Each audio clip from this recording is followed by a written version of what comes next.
एक घने जंगल के बीच में तोतों का एक सुंदर और रंग बिरंगा जंगल था।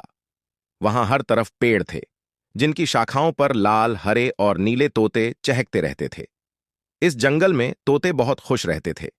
वे दिन भर फल खाते, आपस में बातें करते और हंसी मजाक करते थे। लेकिन इस जंगल में एक नियम था।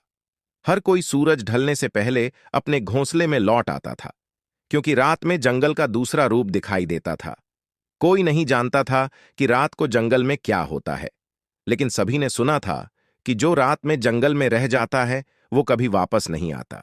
एक दिन एक नन्हा तोता चीकू दिन भर खेलते खेलते देर कर बैठा। उसने सूरज को डूबते देखा, लेकिन घर जाने की जल्दी नहीं की। कुछ नहीं होगा, उसने सोचा, बस कुछ और देर खेल लेता हूं। जैसे ही रात हुई, जंगल में अजीब अजीब आवाजें आने लगीं। चीकू डर गया और तेजी से अपने घोंसले की ओर उड़ने लगा। लेकिन रास्ते में एक बड़ा काला पेड़ अचानक जीवित हो उठा। उसकी शाखाएं बड़े हाथों की तरह थीं और उसकी आंखें लाल लाल चमक रही थीं। चीकू की सांसें रुक गईं। वो समझ नहीं पाया कि ये क्या हो रहा है। तुम्हें किसने कहा था कि रात में जंगल में घूमो? पेड़ ने गहरी आवाज में पूछा।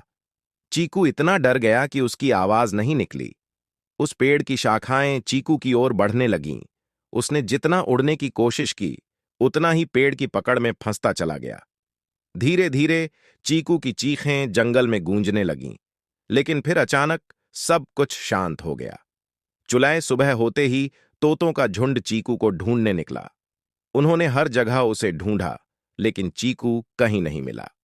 वो पेड़ भी वापस सामान्य लग रहा था, जैसे कुछ हुआ ही न हो। लेकिन उसके नीचे कुछ हरे पंख बिखरे पड़े थे। तब से तोते फिर कभी रात में बाहर नहीं निकले।